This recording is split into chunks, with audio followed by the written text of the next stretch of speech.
Yeah. Maybe I do. Well,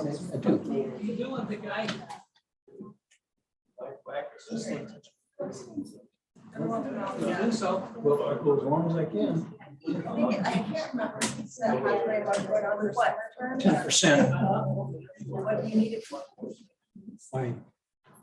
My agenda. It's in your box. I won't need it. That's why I was like.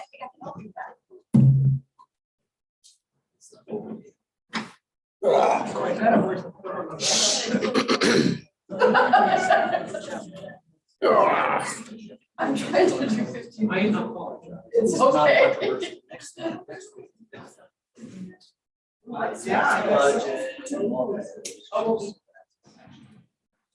So our budget, our college budget was tomorrow.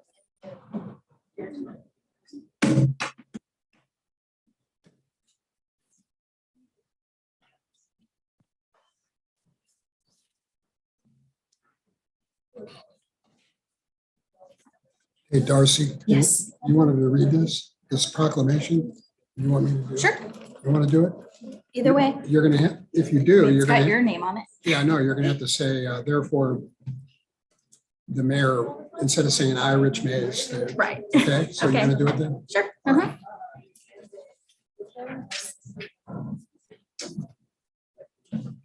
Hmm. Good evening.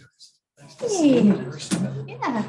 This was stuck on my agendas. I was shuffling through. Okay. Probably. Okay. Sorry. Okay. Nope. Nobody called me and said, hey, why don't you strong? So.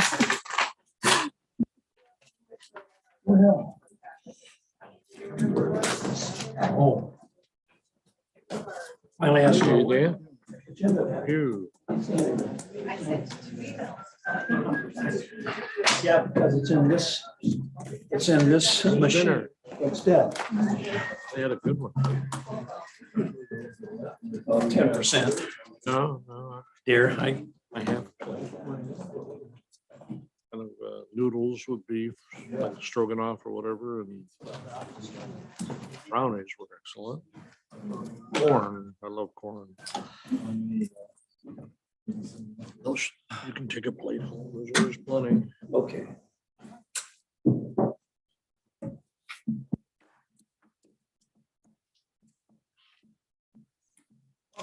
Cooled off after a nice weekend, didn't it? All day.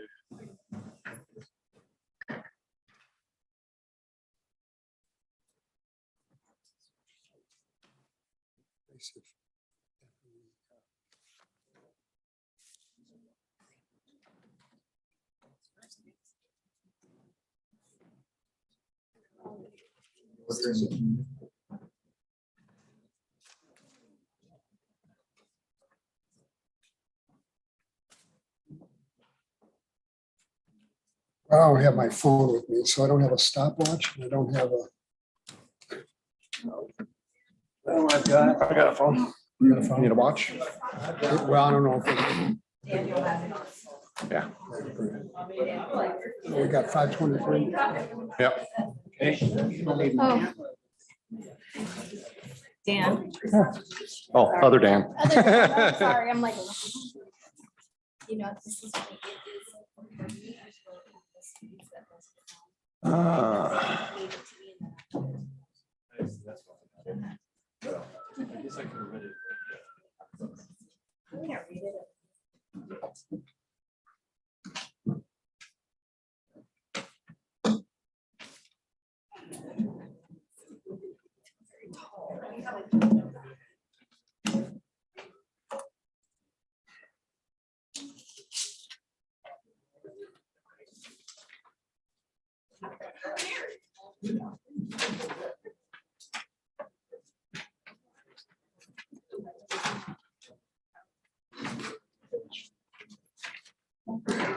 Hey, Jonathan, how you doing?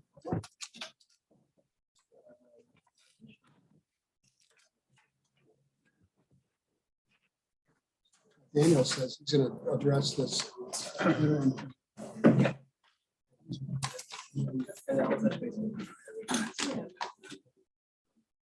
Enjoy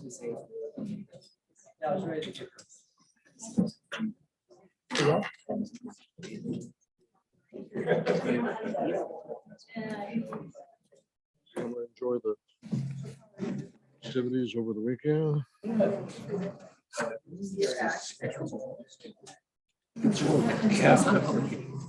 Well, I'll just say, does anybody want to speak? If they want to speak, I'll give the guy a few minutes. That's entirely up to you. Fine. It's just a long, long day. It's up to you. More events at night. And I'll remind him, I have At 9:30, I just said, that's enough. Second, this.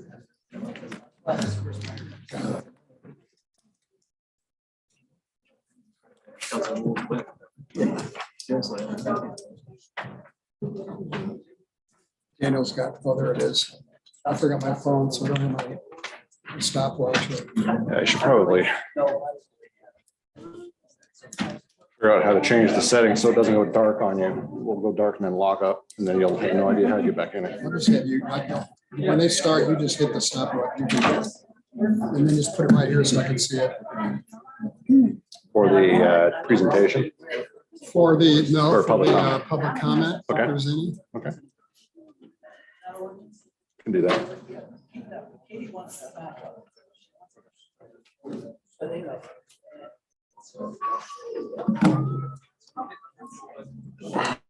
Thank you. I got your email.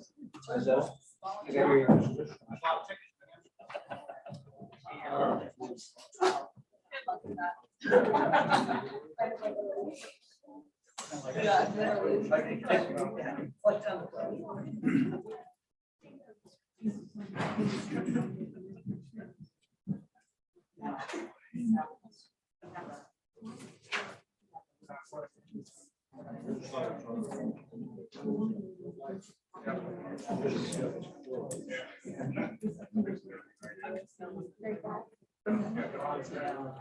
Between Dale and Dave. Oh, there he is. Yeah, there.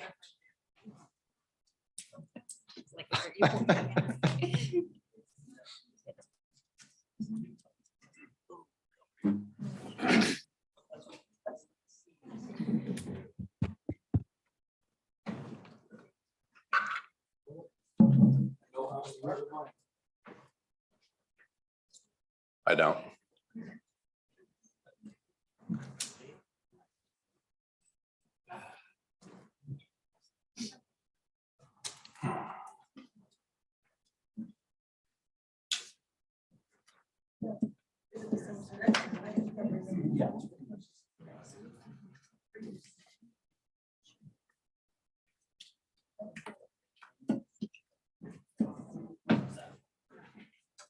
If I find one of those, I'll know what it is. Oh.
Darn it. How we get to work.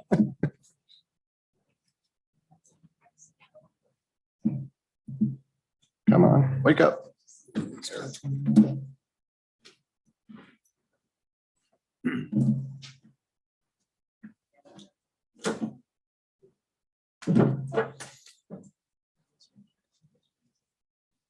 No.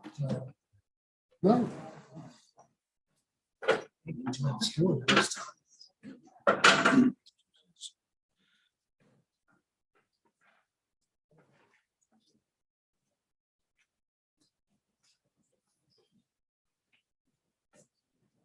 It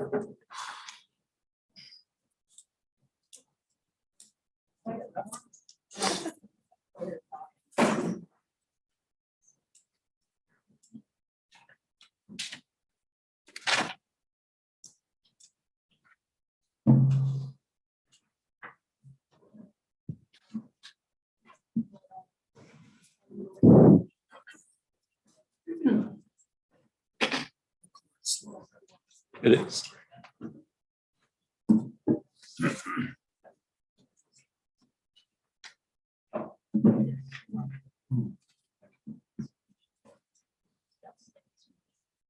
Well, the correct time is 5:30 PM. So we're going to get started. Welcome to the regular city council meeting of April 25th, 2022. Happy to see everybody here. Our first order of business is a call to order, which I just did. Secondly is a roll call of the council. I guess the city clerk, please call the roll. Counselor Runyon, Present. Counselor Richardson, Present. Counselor Randall, Present. Counselor Long, present, Counselor McLaughlin, Present. and Mayor Mays. Present. Item 3 is the Pledge of Allegiance. I'd like to ask Counselor Tim McLaughlin to lead us in the pledge. I pledge allegiance to the flag of the United States of America and to the republic for which it stands, one nation under God, indivisible, with liberty and justice for all.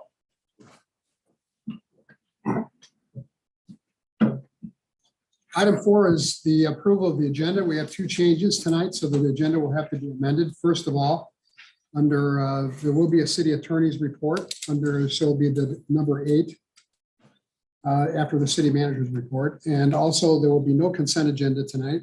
We don't have any minutes to approve, and there will be no appointments to the plan commission.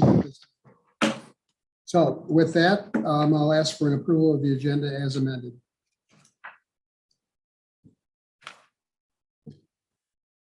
I'll make the motion. Councilor Runyon, Make a motion to approve as amended. I'll go ahead and second. McLaughlin, second. been moved by Councilor Runyon and seconded by Councilor McLaughlin to approve the agenda as amended. Is there any discussion? All those in favor, please say aye. Aye. Opposed?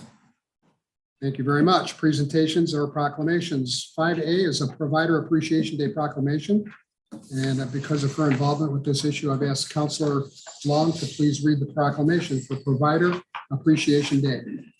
Thank you, Mr. Mayor. City of the Dalles Proclamation, May 6, 2022, Provider Appreciation Day.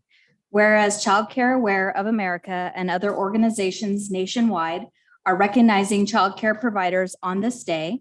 And whereas over half the children under the age of 6 nationwide are estimated to spend some time in non-parental care arrangement on a weekly basis, which provides critical enrichment opportunities and nurtures development for children of all backgrounds and is a vital building block of our state economy.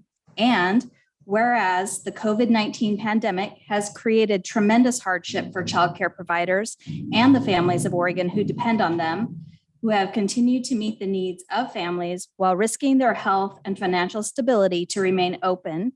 And whereas Oregon recognizes these hardships and has provided much needed relief to providers to help sustain the viability of childcare by providing free personal protective equipment and allowing providers to be paid through the employment-related daycare program when providing childcare while children are engaged in distance learning.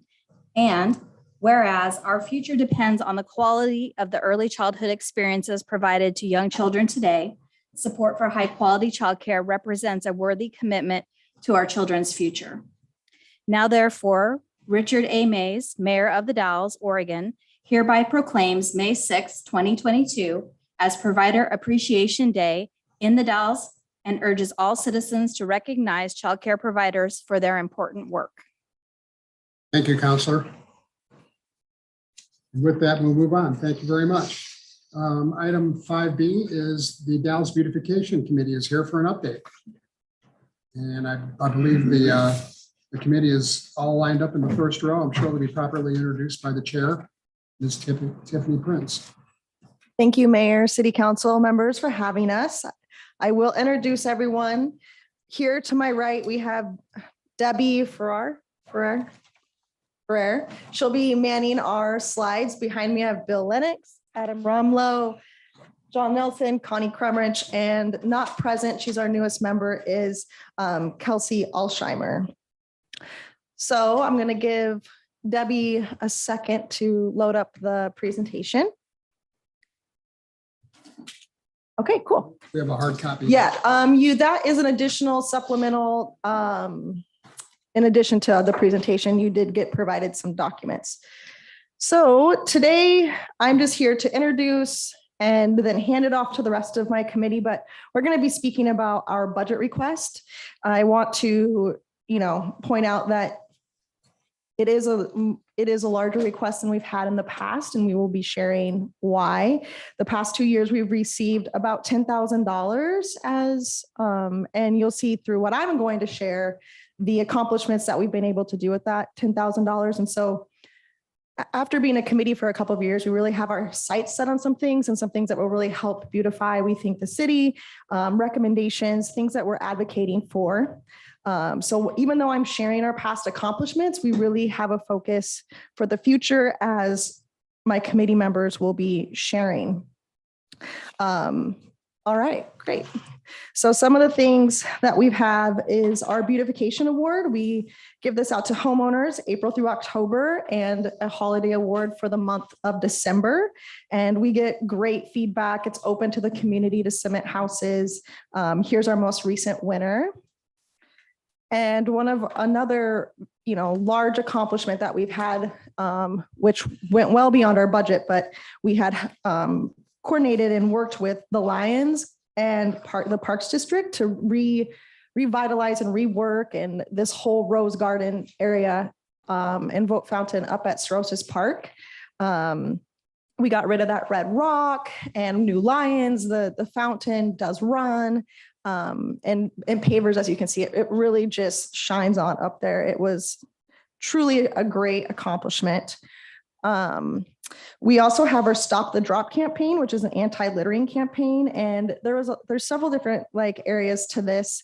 The main one that we're really focusing on, because COVID kind of cut most of what we were doing with that project. So the main one is our second Saturday cleanups, and Columbia Gorge Toyota and Honda is a huge sponsor of that. They really have just coordinated with us and, haul off the trash and help us in so many different capacities. As you can see here, busy streets, and our advertisements are in both English and Spanish. Another is our wind sculptures. We have here on this street is the Kelly Triangles, it's famously called. It's by La Michoacana. And this was a big hit. They barely went up, and it was all over social media and stuff. And so we were like, well, that was great. Let's do another set. So as you can see on the next slide, we have some incoming sculptures that will be coming in for areas like the dock, Trevitt, and the other kind of triangle by the Thai place like Montaires. So, and then other beautification areas that around town, we have on my left, the clock that was not working. It is now working, keeps time. And to my right is the historic downtown sign. At night, you couldn't see it. So we have lights put up in there. We've worked with Public Works and getting a lot of these projects done. And another thing I just want to highlight that is in your budget, what that came through City Council, and it's separate outside of our budget request, is the welcome signs. So we want to just thank you for hearing our request for that at the last presentation that I gave to you all. Thank you.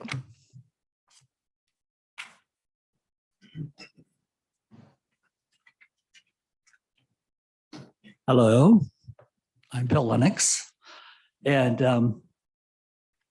I would like to speak to you about a new priority that's been on my mind ever since I came into the committee many years ago, and it's been a couple of years at least, and it's to speak to you about trees for a minute. And I want to just take you back and have you just relax a little bit and just imagine, since have you ever thought about the giants among us standing on the corners along parking strips or even shading us at the library? When we take the time, we marvel and appreciate their individual grandeur, absorbing a sense of strength, security, and well-being of the community that had the foresight to plant trees that we now appreciate. Our city forefathers had it right about planting large shade trees years ago.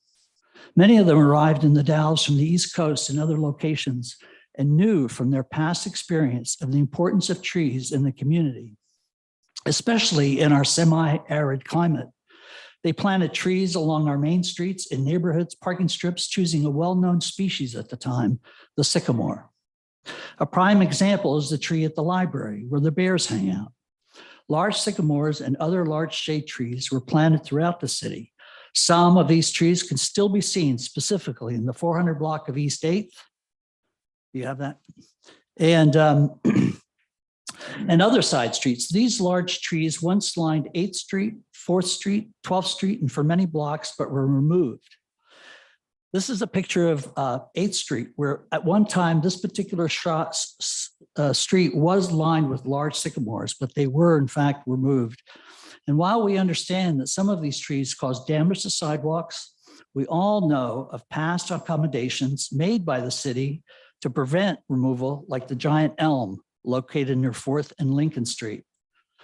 This was an incredible save, I think, at one time.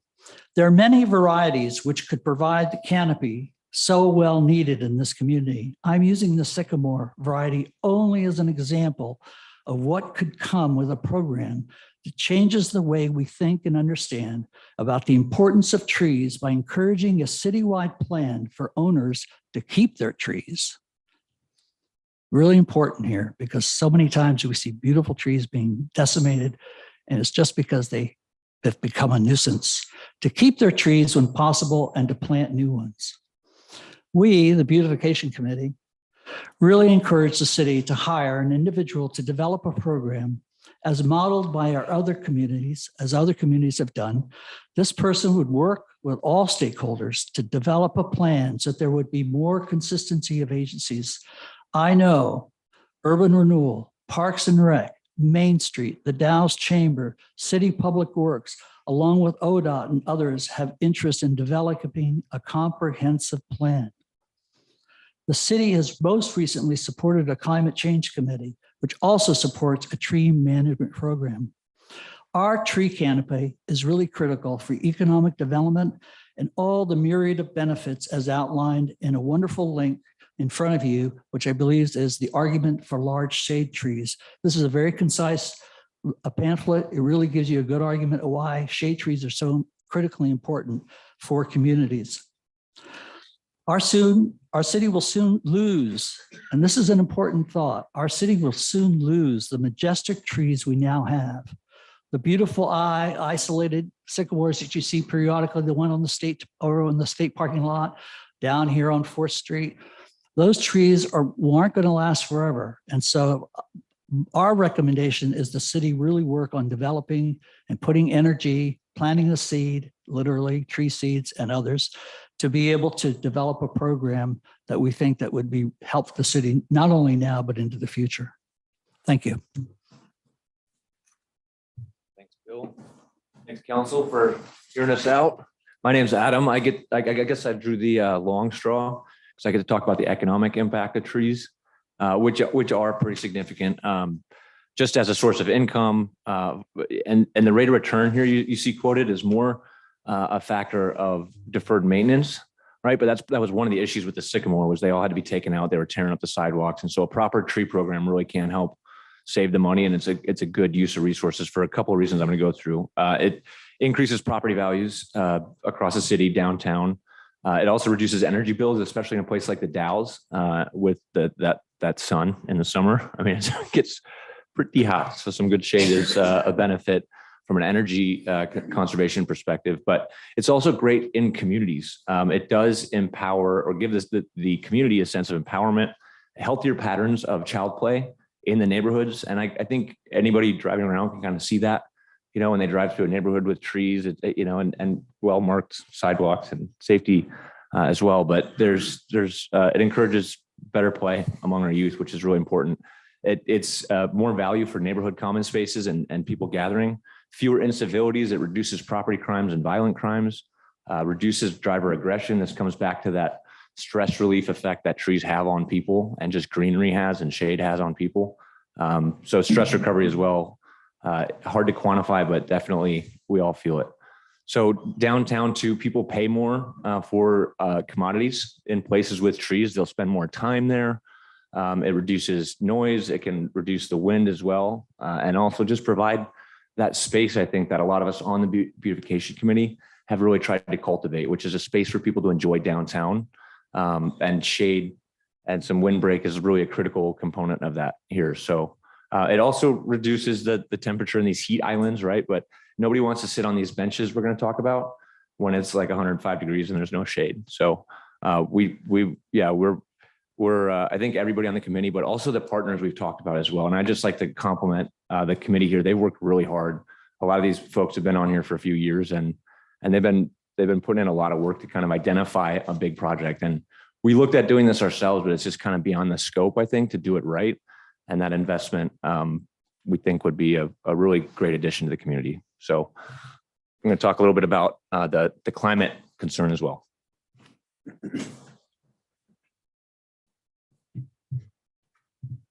Okay, I'm Debbie Ferrer, and I'm going to say a few things about the environmental benefits of urban trees.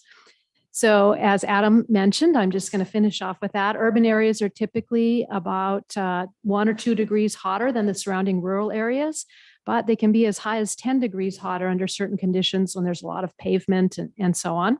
And trees help reduce urban temperatures by as much as 10 degrees by creating shade, reducing the amount of radiation that's reflected off of paved surfaces, and by humidifying the air. This is the old science teacher talking here. This can also help reduce the amount of energy that buildings in the area use on hot days. Trees also decrease runoff on the unpaved areas in the sidewalk where trees are planted, help soak water into the soil, and the leaves of trees actually slow the raindrops down. So that means less water ends up in storm drains.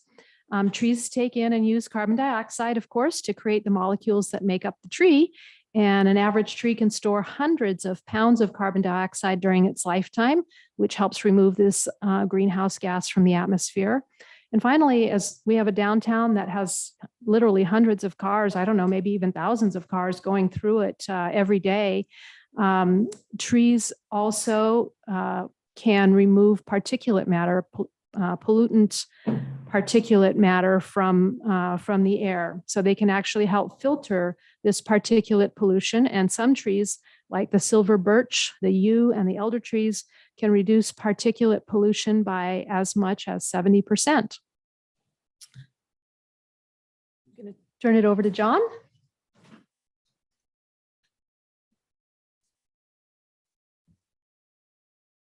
Hi, I'm John Nelson. And I'm going to kind of wrap up the shade tree conversation and talk to you a little bit about our second priority. The planting of shade trees in the downtown area as proposed for this year's city budget is our #1 priority. A recommended amount of $20,000 has been proposed for this year, an amount that is important as a beginning investment. If you think that is as high a priority as we do, then you'll approve that recommendation. Our second priority is to include downtown furniture. This proposal did not make it into this year's proposed budget. We are recommending $28,000 to $30,000. It's our understanding that the Urban Renewal Agency funded the inclusion of trash containers in their first street improvement plans, but benches were not included or planned for. We would like to see both those items, downtown furniture, and be included in the plan. It is this committee's opinion that we need more benches, more trash cans, and containers for plant material, such as flowers, through our downtown core area. The design, selection, and maintenance of these items needs to be coordinated so that we have a unified look or theme, and it's noticeable throughout the downtown. The existing furniture on Second Street and Third Street is not resilient. It needs a lot of continued maintenance. We need to select more furniture which is resilient and sustainable and of good design. The efforts to accomplish this in the future need to be continued, need to be coordinated and well-funded. The cost of benches ranges from several $100s to over $1,000 per item. The Beautification Committee recommends that the city, urban renewal, and Main Street coordinate these efforts by creating a design team to make decisions about number, style, and placement of benches, trash cans, and planters for flowers and other plant material throughout the downtown area, and to include a beautification committee member on the team. Creating a more beautiful community ultimately pays for itself in higher property values, increased economic activity, and our own personal health and well-being. Thank you for letting me speak. And next would be Connie.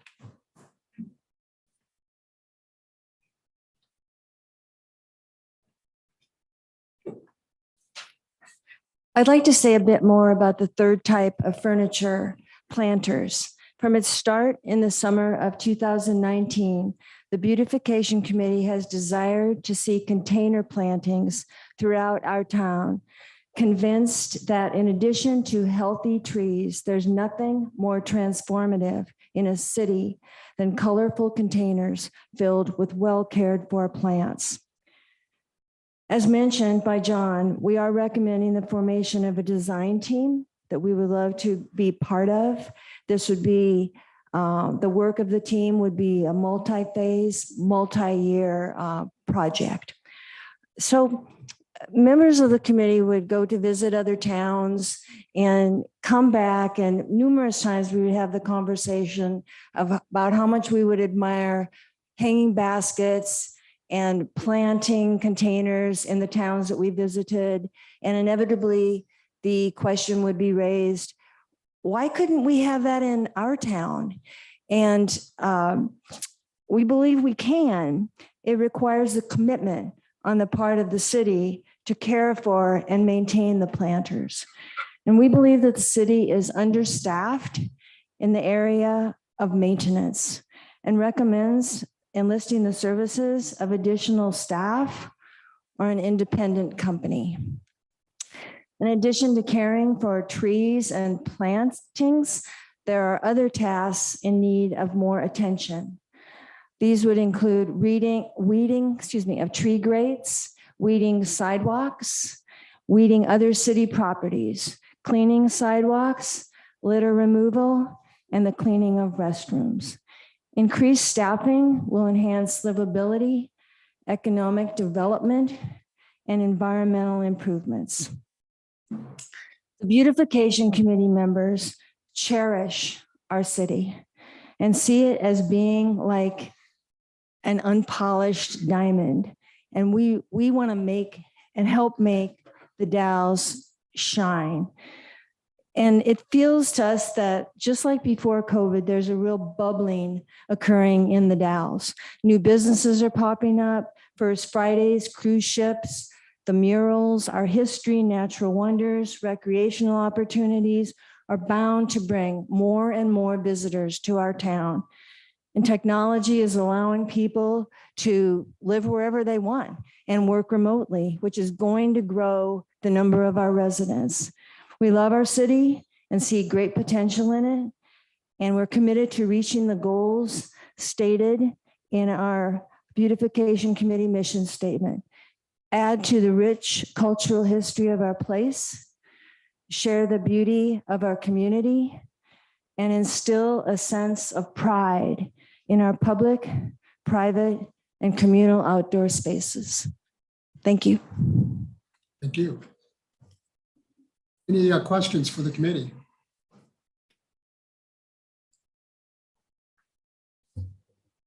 I have one. Has anybody contacted Main Street or the Chamber or Urban Renewal about this so-called design team or coordinating and working together?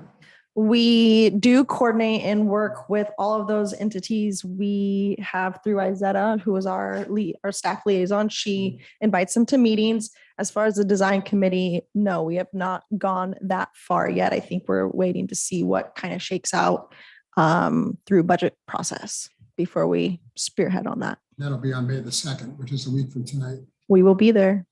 Yeah, thank you. Anybody else? Just a comment, Mr. Mayor. Yeah, Great, Councilor great, Richardson. great teamwork. That was excellent amount of handing off and coordinating. So kudos to the committee.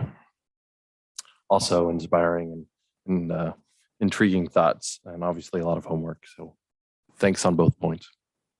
We appreciate your time. Yeah, great work, you guys. And not only for your future endeavors, but also for what you've accomplished in the past. You guys have done a heck of a lot with very minimal resources financially. So thanks very much for coming tonight.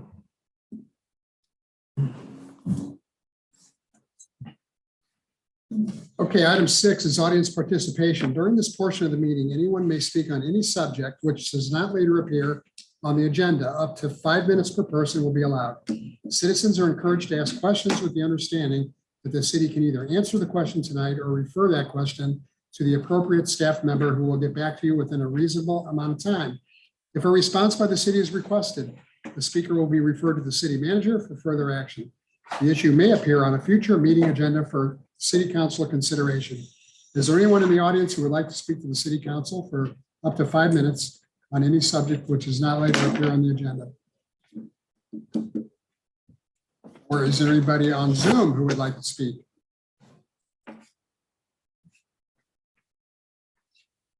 Okay, last call. Okay, we'll move on. Thank you. Item 7 is the city manager's report. Mr. Hunter. Thank you, Mayor Mays. It's a bit loud. First off, I believe COVID was in full uproar when our Assistant Public Works Director, Eric Hansen, started. So I asked Dave, coordinated with me actually, to have him come to this meeting so you could all put a name to a face and Eric could introduce himself or have me introduce him. Go ahead and stand. Thank you. Mr. Mayor and Council, name is Eric Hansen. Came to the city a little over 2 years ago, right before COVID hit. Was in my position for a couple of weeks and I was told to go home. So I'm happy hopefully this is over and glad to see all of you in person. Thank you. Welcome aboard. Thanks, Eric. Next thing is I had emailed last week at the end of the week on a couple of potential new hires. The library applicant or candidate that was for a part-time library page actually withdrew, so that's no longer under consideration. I would like council's authorization to hire a wastewater collection certified operator. He's completed everything in the background, I believe, except for his pre-employment drug test. Once that gets put in place, then he passes that, fine. Then we'll go ahead and offer him the position, provided council agrees. Looking for a motion? Just out of curiosity, since we don't know anything about the person or the position, like why are you coming to council? I mean, is it an HR decision? Usually we've already funded the position, correct? Correct. And it's under the rules for city manager pro tem that I have to get your approval in order to hire anyone. You may remember last time we went through this, I got your approval to fill all the vacancies at the police department, which we're still doing. Right. That did not include other vacancies. And so that's why I'm asking for your approval to hire this person. Okay. It's just limitations placed on the pro tem. I guess it makes sense, but it's like a rubber stamp because I don't know anything. Well, I'll tell you, we received, I believe it was 4 applications, held interviews, and had 2 vacancies, filled 1 vacancy. One person didn't pass the background. So we've got one vacancy left and a limited pool to do it with. This is not someone that's got experience in public works or wastewater collection. It's someone who basically met the minimum I'll qualifications. like stop you there because council does policy, we don't do. Right. So I was just kind of trying to figure out what exactly it's- it is that you're asking from us. So it's because you're pro tem. Correct. So it's kind of a special Correct. situation. Okay, thank you. Does the motion have to include the name of the individual and the title? No. No. Sorry. Thank you. So you don't need a motion to approve. No, just a consent would be work fine. Oh, you don't need a motion at all. No. Just- Anybody got a problem with Daniel hiring or Daniel authorizing the hiring of this? Anybody? What was the position again? Wastewater collection certified operator. These do. Okay, you got it. Okay. And then the last thing is 6 months ago, city council appointed me as city manager pro tem. The language in the city charter limits that to 6 months. Unfortunately, it doesn't specify really how that 6 months is applied. My reading of it, and I've conferred with the city attorney, is it's 6 months from appointment. That ends this evening. And so following this evening's meeting, the city is ostensibly without a city manager unless council makes another determination. We had hoped to bring this to you previously, but it would have muddied the waters for Julie's last meeting. So the real quandary for me is, how does the city continue to function in areas where the city manager is responsible? That's not only hiring staff to fill vacancies. I have no interest in creating new positions or terminating employees without council approval. And I don't have any idea that any of that's going to happen in the next few weeks. The issue is beyond today, no one has the authority to either recommend hires or sign contracts or negotiate on the city's behalf. And that leaves us 3 weeks without somebody in that position. Well, you don't have the authority unless, Unless council makes a determination. and what specific determination would that be? So either, well, I guess there really is one thing council could do, and it's not spelled out in charter, and that's to select me as interim city manager rather than pro tem. Right. Getting into the weeds a little bit, but pro tem is for a time. So it's, while a sitting city manager is not able to serve in that capacity. So Interim is between city managers. So to get around the time commitment or the 6 month time period, we want to authorize you to be the interim as opposed to the pro tem, Correct. which has a 6 month deadline on it, which is Correct. today. Correct. So we're going back to October 25th, 2021 was when you were appointed. Correct. Okay. Once again, does that need a motion? That would need a motion. Okay. Council Runyon. Well, the first question is, are you amenable to going forward in that position? I am. Okay, there we go. Some sort of direction there. I just didn't want to do it otherwise. Okay, we're looking for a motion to appoint Daniel Hunter as the interim city manager. I'll make that motion. And I'll go ahead and second it. It's been moved by Council Runyon and seconded by Council McLaughlin to appoint Daniel Hunter as the interim city manager. Is there any more discussion? Yes. Council Runyon. I would assume that following this meeting or tomorrow, whatever there has to be some kind of negotiation regarding pay scale and so forth. Or is that all spelled out somewhere? None of that spelled out anywhere. I I would, thought it was. not for interim, it's not. Oh. Yeah. Okay.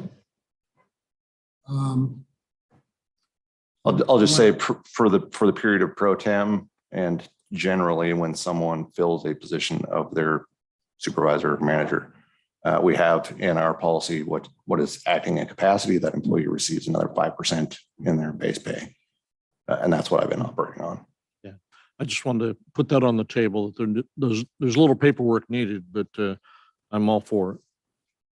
Well, the salary issue needs to be settled, and it seems to me we can either authorize the 5%, which is what we've been doing for pro tem, or you can assign me the task of negotiating with Mr. Hunter if you're not happy with the 5%. I'm amenable either way. 5%. If that's acceptable to you, I'm fine with it. that's an easy fix. Okay, so it's been moved to appoint Daniel Hunter as interim city manager with an increase in pay of 5% above his present salary. I have a question. And I'm just curious, our attorney didn't say anything and I can't really see his face. So could I ask you to weigh in and just let me know how you're feeling about this discussion we're having here? Sure. Thanks, Councilor Long. Mr. Mayor, this has been a topic that has been floating internally here at the city for about 2 weeks now, and it's been quite a transition. I think the staff has done an excellent job in getting us here. And so this is, in the truest sense of the word, just an extreme formality. Daniel has been serving as pro tem in our former city manager's absence, which she took, some time off to deal with family issues.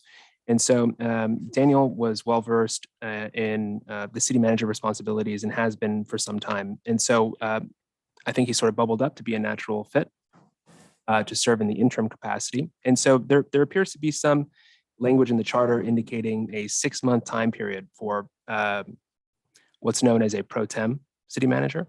And Daniel hit the nail on the head when he said that pro tem typically just means for a time. And so it's sort of in my opinion, just a passive status that applies to a person designated to be the city manager in situations where we have a city manager. They just happen to be unavailable, right, for a day or a couple days or 6 consecutive months. And so I wasn't here when the charter was most recently amended. And so I wasn't involved in that process. If I were to rewrite the charter, which I can't without the consent of the voters, I might change that language to just to be explicit in saying this does not apply to interim city managers or something like that, or make a distinction. And so Daniel here tonight, and him and I talked about this a few hours ago. I think he's doing everything appropriately and by the book. And again, in the truest sense of the word, quite a formality. So if it's otherwise okay to council, and if Daniel, if you're otherwise okay with a 5% raise for the job, I think that would be just fine. In fact, I was going to touch on a different aspect of what Daniel's talking about in my city attorney's report, which is coming up next, which deals with the issue of hiring and firing, just to be extra clear about it. But I didn't say anything because everything was good to me, but I'm happy to answer any questions. Any questions for Daniel or for Jonathan? No. Okay, we have a motion on the floor. Any more discussion? The motion was amended, so we really need to say the motion was amended to approve and then vote. Okay, I thought I did that, but are both people 5%. okay? Councilor McLaughlin? Yes. Councilman? Okay. So once again, it's been moved and seconded to appoint Daniel Hunter, interim city manager, for a pay increase of 5% above the salary. Any more? I would like to add, we might want to put an end date on that until the commencement of the next city manager's start, which I believe is May 16th. And so if we could amend the motion for the last time to appoint Daniel as interim city manager, subject to that 5% increase through May 16th or until May 16th of 2022. Would some counselor like to amend the motion? Again? Until what date? Just May 16. May 16. 16. 15. Is it the 15th? You could say The through last day. Through May 15th. Midnight, it's all yours, buddy. I'll get my first call. Well, Is that acceptable? it's acceptable to amend the motion to include the salary as stipulated to make the term of this office through the 16th, 15th at midnight. And I'm just very thankful that Mr. Hunter is here and able to do the work for us. And I very much appreciate it. And I will second that again, McLaughlin. Any more amendments or discussion? No amendments, Mr. Mayor, but a comment to just say that I appreciate Mr. Hunter's willingness, his patience, perseverance, and service. Thank you. Thank you. Okay. Anything else? All those in favor of the motion, please say aye. Aye. Opposed? Motion carries unanimously. Thank you very much. Thank you. And thank you, Mr. Hunter.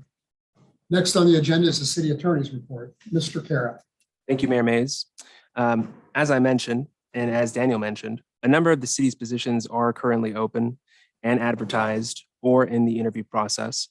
And during this interim period between the former city manager's retirement and the new city manager's commencement on May 16th, some of these openings could result in the need to complete the hiring process. Daniel just asked for the council's authorization to hire this wastewater employee. And so typically, and out of an abundance of caution, in reading the charter dealing with this pro tem and interim distinction, I wanted to make it clear to the council. And so Daniel understands the bounds of his authority here for the next month. Because typically temporary city managers or city managers serving in a pro tem capacity lack the independent authority to hire potential or terminate existing employees.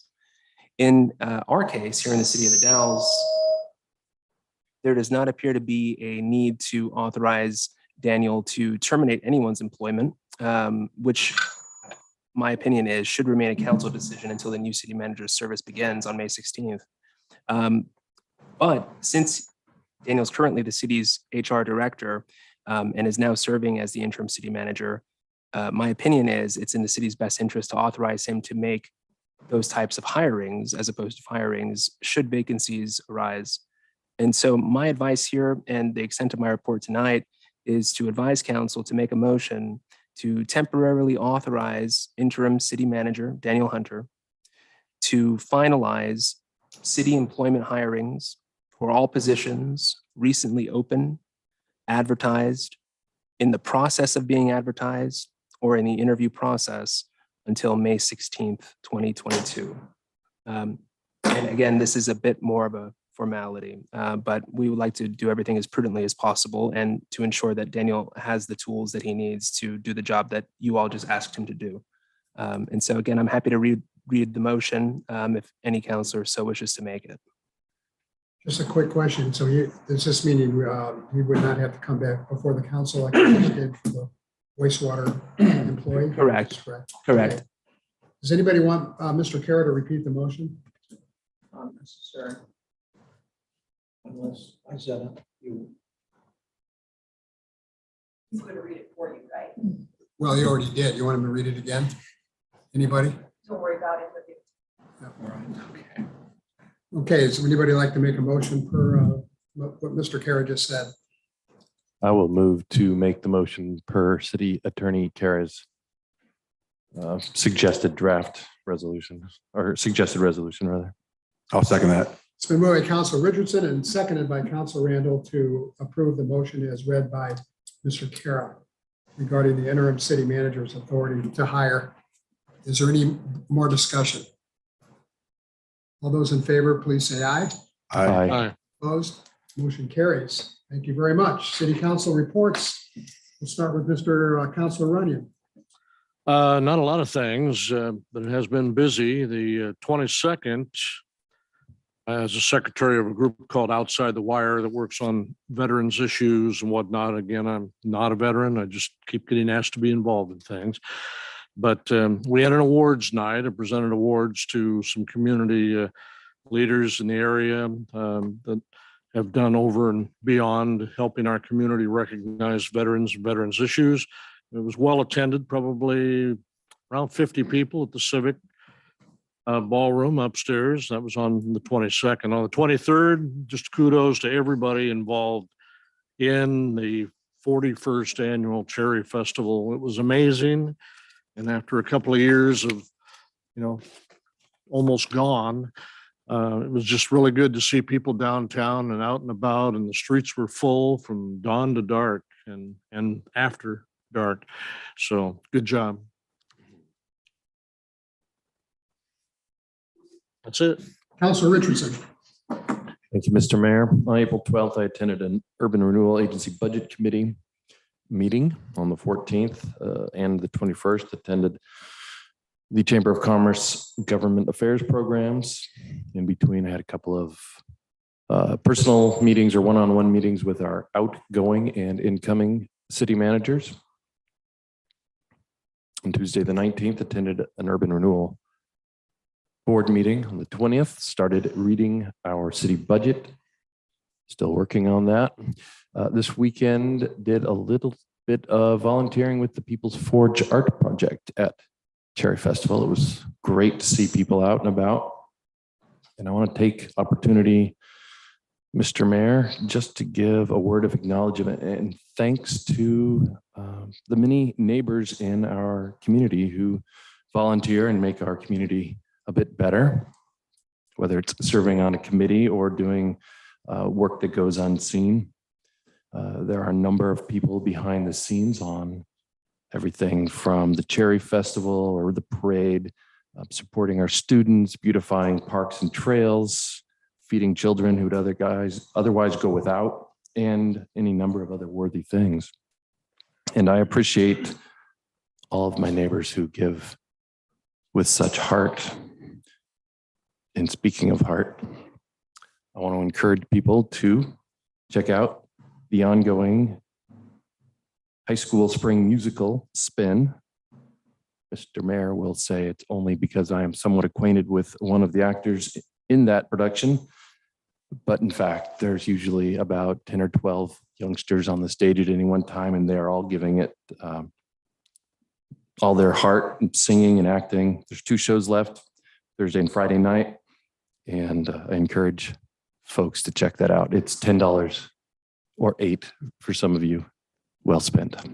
Thanks, Mr. Mayor. That'll cost you. Is there an age requirement on the $8? Honored seasoned citizens are $8. And Seasoned if citizens. that's Honored.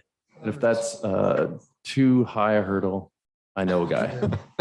You got to be seasoned and. Okay. Council Randall. Thank you, Mr. Mayor. On Friday, April 22nd, I participated in the Gorge College and Career Fair at Columbia Gorge Community College.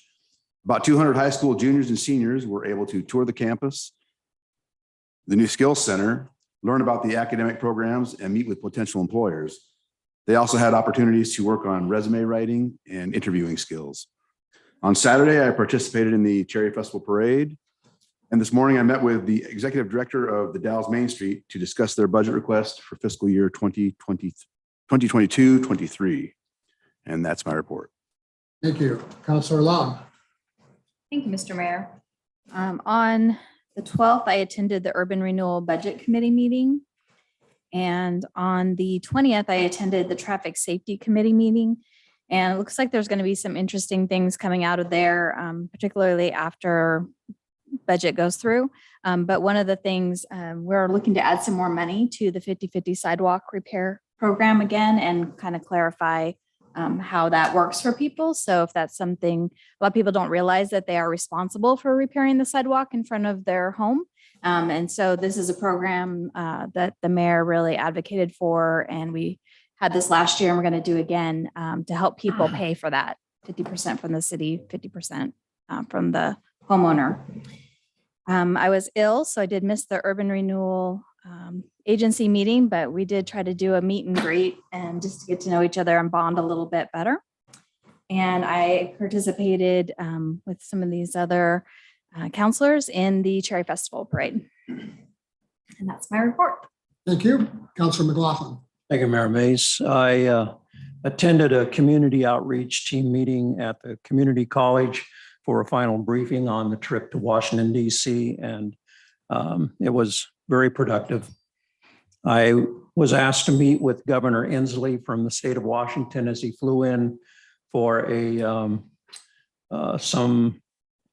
it was an observatory at Goldendale that he was flying into. And so I met his family and said hello. Cherry Festival, I did ride in the pickup in the back with fellow counselors and the mayor. And thank you, Mayor Mays, for your efforts in resolving the SIP process. And now we can move forward. Thank you. Thank you, Councilor. As far as my report goes, on the 14th, I met with two ladies from Safe Space, which is an organization that serves several counties in the area, and they're considered the first line responder for children suffering some kind of child abuse. It's a very good organization, and I would recommend that people who aren't familiar with it should become more familiar with it. On the 18th, I attended a memorial service at the St. Vincent de Paul for Mr. John Doyle, who passed away on April 11th. On the 19th, I was on KODL Coffee Break with Al Wynn. On the 21st, I met with David Benko, who's the owner and operator of the NAM Museum, talking about some of his plans for the coming couple of years. And I also attended the meeting of the community outreach team on the 22nd. And Cherry Festival seemed to be a big success. It was my honor to crown Little Miss and Little Mr. Cherry Fest, ages 3 and 4. Quite an experience. And so I did that at the Senior Center on Saturday morning. Jesse and Reagan were the names of the boy and the girl. So that ends my report. Item number, let's see, not 10A. This is authorizing an amendment to the contract for engineering services during construction for the Dog River Pipeline. Mr. Dave Anderson. Good evening, Honorable Mayor and members of council. Just a year ago tomorrow, we awarded the contract to begin the design work for the Dog River Pipeline. And that work's been completed. The project's currently out to bid. Bids will be open next week. We've got other elements of the project that are moving forward. We have nearly completed the receipt of the pipe required to support the first season of construction. That pipe is being stored on a parcel on the port. We've got over 10,000 feet of pipe that's showed up so far. We also have out to bid right now a contract for the timber removal services to clear the trees from the corridor, and those bids will be open tomorrow. So fingers crossed on that. The design of the fish screens and passage systems had to be broke out separate from the rest of the design for the pipeline construction, just because of the challenges or some of the delays or timelines involved with getting state approvals for the systems to be put in. So they have been broke off separate. That'll be another contract coming to the council in the future for award later this summer. First pipeline, first construction season is scheduled to begin this year, as soon as the snow clears. So at this point, it's time to amend our existing engineering contract with Jacobs Engineering to provide services related to the construction. These will be the inspection services, daily inspection, pretty much continuous presence during the construction activities for the pipeline. Be sure that contract specifications are adhered to, that all the Forest Service requirements are adhered to. We have monitoring that needs to occur in areas near wetlands. We have monitoring that needs to occur in areas that may have a higher probability of having cultural resources discovered. And this is going to be a full-time presence during the construction activities. The request for proposals for this design contract with Jacobs anticipated that we would be awarding an amendment to that contract for these construction related services. So we're still on track and consistent with the plan that we implemented a year ago. The original design contract, the current one that we're just wrapping up, was issued for just over $1.8 million. That contract, there were 2 amendments issued so far, and that's why this is the 3rd amendment. One was a no-cost contract amendment just to bring the contract into compliance with the federal funding requirements. The other one added about $30,000 to that 1.8 for some additional work that was needed related to wetlands and cultural resources. Of that $1.8 million of the original, we think there's going to be about $125,000 that we don't spend, and that money will carry over as a credit towards this, the work to be done under this amendment. The proposed contract amendment number 3 is for $1,599,552. It will provide for construction, inspection, and monitoring services over 2 construction seasons, 2022 and 2023. Within Fund 53, the Water Reserve Fund, We currently have over $10 million allocated for this project in the current fiscal year. Provision of these services, engineering services during construction was anticipated when that money was budgeted. We also just received the finalization of an award of an additional $4 million in low interest loan. This is not a new, this is for a total of $8 million. I've talked to you about this $4 million before, so I don't want you to think we've added a third $4 million to it. But that award was finalized last week in a meeting with the Drinking Water Advisory Committee at the state of Oregon. For that, the city staff's recommendation that the city council move to authorize the city manager, interim city manager, to execute amendment number 3 to contract number 2020-009 with Jacobs Engineering Group in amount not to exceed $1,599,552. Any questions from Mr. Anderson? How did you arrive at that sum, Dave? There's a pretty detailed bid schedule that goes along with that. So we've gone through, or Jacobs led the effort in it. All personnel identified to be needed to provide these services have been costed out. Their hours have been estimated throughout the period of 2 different construction seasons. And so the scope of work that's been negotiated and is supported by the hours in the cost estimate. Multiple personnel on their end. There will be multiple personnel because there's a couple of different disciplines. There will be one primary inspector in charge of almost everything that I identified in the report. It'll require a different person with the appropriate certifications to do the monitoring for cultural resources in the high probability areas. That's a different licensure. And there will be some efforts for fish salvage and supervision that will also require a different level or a different type of expertise. So there'll be and then of course there's the overhead of administrative staff and project management staff and things like that associated. So there's several people involved in the construction related engineering services to be provided. Thanks. Any other questions? The fish passage has been delayed, and is that going to delay construction, or can we proceed with construction? We'll proceed with construction of the pipeline. We will wrap up the design and approvals for the fish passage and screening throughout the course of this summer. We expect to advertise that contract later this fall, get it over the winter, have it ready to go for construction in the 2023 season. And construction on the pipeline will continue also in the 2023 season. And we're opening bids for that on May 23rd. I'm sorry. We're opening bids for the construction of the pipeline itself, May 23rd. So we're actually opening those bids on May 5th, and we're planning to bring it to the council for award on May 23rd. Yes.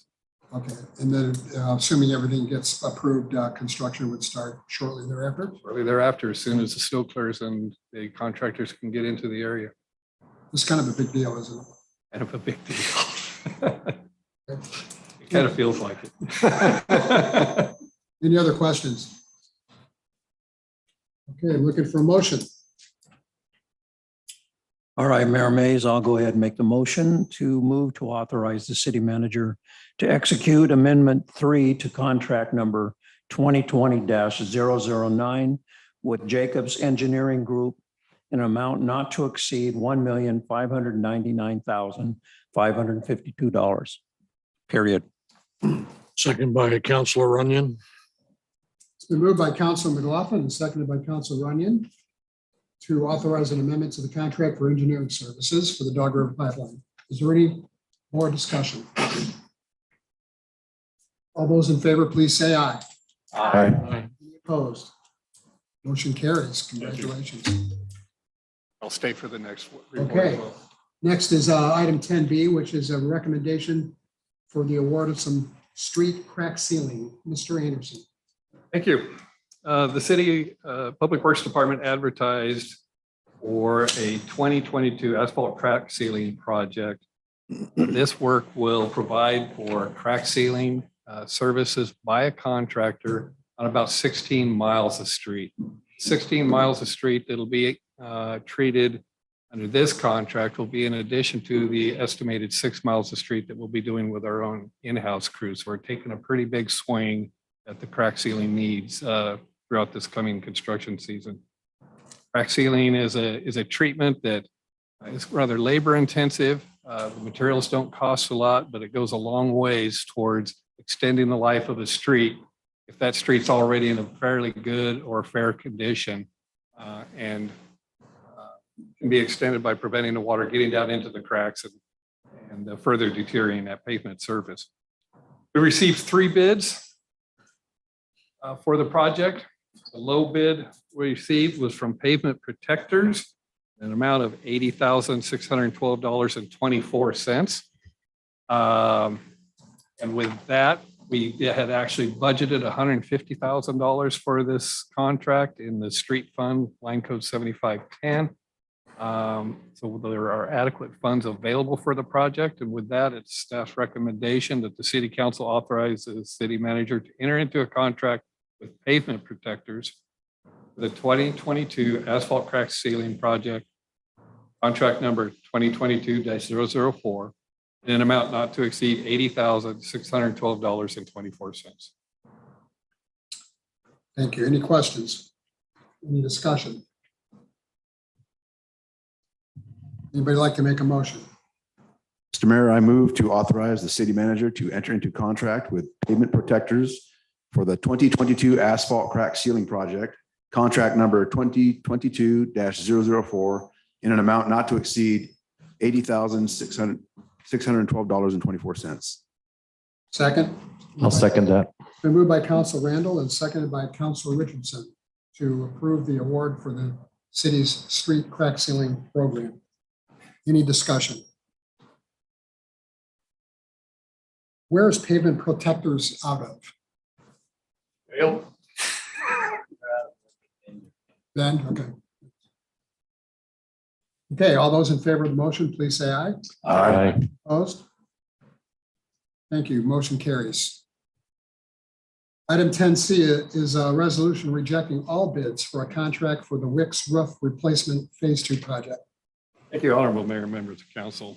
We advertised for the project to construct the Wicks Filter Building Roof Project Phase 2. The scope of work for this project would have been to construct a pitch roof over an existing flat roof, which has been experiencing problems, and the membrane system on it has reached the end of its useful life. We've had some problematic roof failures in this system, and a number of years ago felt that best long-term solution was to construct a pitch roof over the existing flat roof and get that water and the snow off of the building rather than having it build up and leak into the building. Completed the first phase of the project, which is very similar in scope, in 2019 for just over $66,000. We had budgeted $75,000 for this phase 2 project. We received only one bid. Actually, for phase 1, we had also only received one bid, and that bid was from this same company. But as I'm sure folks are aware, there have been some very significant increases in metal materials and lumber. And those increases in costs were reflected in the bid, which came in at over $144,000, nearly twice what we had budgeted. The bid was otherwise responsive, but just again, it far exceeded what we had budgeted and available for the project. As we discussed just a few weeks ago on another project, the city can reject all bids for a good cause upon the city's finding that it's in the public interest to do so, consistent with our local contract review board rule number 04-0420, paragraph 4. Required findings can be adopted by a resolution. For this report, staff recommending that the city council find that it's in the public interest to reject all the bids due to insufficient funds for the project based upon the one responsive bid received. The attached resolution number 22-017 presented for the council's consideration tonight makes those required findings and would reject all the bids for contract number 2022-008. But if the bid for this project is rejected, those funds will just carry over for reallocation in the future to future water system operation. Again, as I mentioned, we had a total of $75,000 budgeted within the water fund, the water treatment budget of the water fund. The lowest responsive bid received was $69,301.80 more than what we had budgeted. And with that, it's the staff's recommendation that the council move to adopt resolution number 22-017, rejecting all bids for contract number 2022-008, the Wicks Filter Building Re-Roof Phase 2 project. Any questions or discussion from Mr. Anderson? One question for me, Mr. Councilor Mayor. Richardson. Dr. Anderson, do you have an idea when you might go back out for bid on this? Roughly. This all came up after we prepared the 2022-23 budget. So it's not in there. Probably look at it again the year after that. Thank you. Quick question. It says the roof is deteriorating and it has historically been problematic. What kind of problems are we facing with this building? Well, we've been experiencing a lot of leakage. The section, the portions of the building that were covered in phase 1, we were experiencing a lot of leakage there, and we had some ceiling and roof failures that occurred, and that was a building that had a wooden truss system. The section that we're looking at working on now has a membrane, a plastic membrane, like a PVC membrane, that we installed probably 25 years ago, over the top of styrofoam insulation, which we installed at that time to help insulate the building. And that is over a metal flat sheet on metal trusses. So we experience failures. We can continue to patch the membrane, or it leaks. We continue to patch the membrane and with the intent of avoiding structural damage like we were occurring in the part where we covered with phase 1. That was my next question, but you just answered it. So thank you. Anybody else? Would anybody like to make a motion?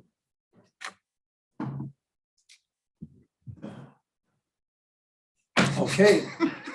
I'll move to adopt resolution number 22-017, rejecting all bids for contract number 2022-008, the Wicks Filter Building Re-Roof Phase 2 project.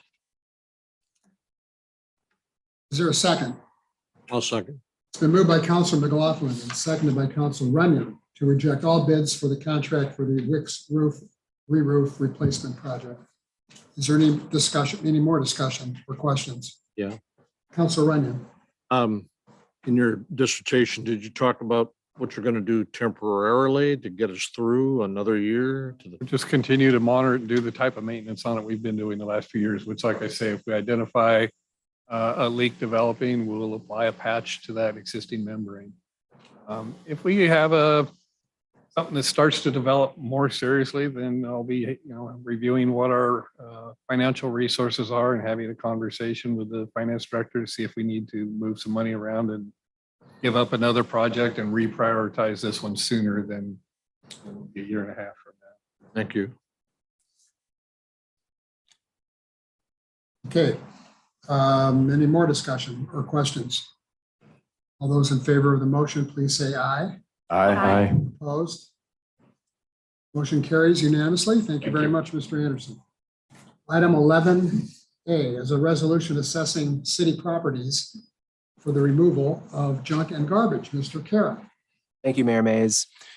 So as you mentioned earlier at the start of this meeting, there was no consent agenda tonight. A number of items were pulled and rearranged. And so very commonly what you might find if you do take a look at our consent agendas is a resolution template that we adapt and use for the abatement process to assess the costs associated with those types of abatements. And so it's of such a routine nature that the city commonly just handles it by consent. except in cases where the city receives a written objection to the cost of abatement consistent with the timelines that are articulated in the code. In which case, it appears that the practice of the city has been to ask the city attorney to come in and to review the facts and the procedures that were followed to give the council an idea of what has happened. The council can then take a look at the cost of abatement and see if that's fair in their mind, or if they need further information to lower it for whatever the reason is. And one thing I will say though, because I think it does matter, is that it's not a public hearing. In that sometimes, and I know that Councilor McLaughlin will often ask this, if the property owner is present. Always. Yeah, and so that appears to be a privilege. It's not spelled out in our code, and so there is no right to speak on these types of issues. I just want to make that clear. But it seems to be a decent thing to ask, especially if they make an effort to come to a meeting and to make their claim. And so if the council so desires, and if the property owners so happen to be here, then the council and only the council has the authority to ask for such a comment. And so in this case, we have two properties, one listed at 415 West 9th, managed by Joseph Issett, and one at 605 West 10th Street, managed by Travis Gaston. The city clerk mailed a notice of the assessment on March 21st, giving a compliance deadline, an objection deadline of March 28th, as spelled out in our code, to provide a written objection to the cost of the assessment. In Mr. Issett's case, the assessment was for $1,700, included a $500 administrative fee. And so the cost that the city actually incurred to spend on the contractor to abate the tree that I described in my staff report and the tree limb is $1,200. As of April 13th, when I wrote this staff report, I was in constant communication with our city codes enforcement officer, Nikki Lesich, who I asked to join us here tonight to answer any substantive questions the council may have with respect to any timelines or deadlines or any of the actual substance associated with these abatements. Nikki, I'm going to volunteer her at any time to come up and answer any questions.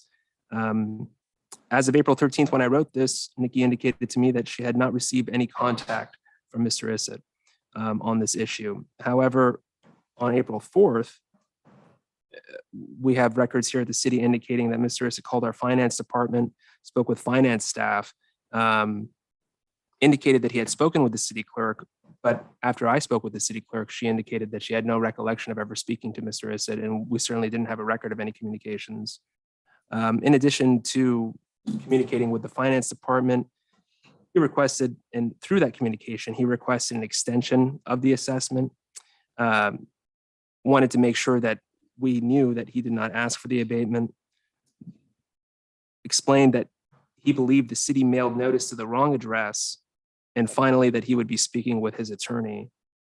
I mentioned it here because I think it's important for the council to know that previous councils that adopted this general ordinance, this nuisance ordinance, thought ahead, and they wrote, when they adopted it, it makes it clear in the code that a failure to receive the notice, so long as it's sent appropriately, shall not render the assessment void, but instead that it shall remain a valid lien against the property. And so, according to the city's records, we certified, mailed, postage, prepaid the notice of assessment to Mr. Issett's address pursuant to the address listed for Wasco County Real Property Records. That's the address database that's explained in our code that the city should be using for all certified mailings. And we, in fact, did receive notice that he had received the notice on April 4th, the same day that he called the finance department. And so with respect to Mr. Issett, my opinion is that the city followed all protocols listed in our code when we abated the property for this tree limb and dead tree. And so he had a deadline of, I believe it was March 28th, to file a written objection with the city clerk. The city clerk has no record of receiving a written objection. Instead, the city does have a record that he called the finance department on April 4th, which is over a week later, and didn't contest the cost, simply asked for an extension and that he didn't ask for it, that we sent it to the wrong person and that he would be speaking with his lawyer. And so I'm happy to stop there to answer any questions or maybe direct any questions to Nikki. Or I'm happy to finish my staff report with my understanding of what occurred with Mr. Gaston's property. Why don't you go ahead with Mr. Gaston and then we'll open it up. Okay. The second property, as I mentioned earlier, is the property listed 605 West 10th, managed by Mr. Travis Gaston. His property was abated on February 24th, and the actual cost incurred by the city here was $1,475, including a $500 administrative fee. And I have some of the specifics listed here, indicating a history of noncompliance with this parcel, and that the city regularly receives complaints. And again, the codes enforcement officer who's here tonight can answer any substantive questions. In this case, Mr. Gaston actually did file a written objection with the city clerk on the day of the deadline. And so I attached his objection, and I hope to make it part of this agenda staff report as an attachment. I trust that you can all see it listed on page, I believe, 20 of 35. It's an email sent on Monday, March 28th to the city clerk, objecting to the cost of the assessment. And so in Mr. Gaston's case, since he followed the timelines articulated in the notice and in our code, my opinion is the council should evaluate his written objection and take that into consideration before determining the final cost. But otherwise, my opinion is the same. The city followed all the protocols in our code.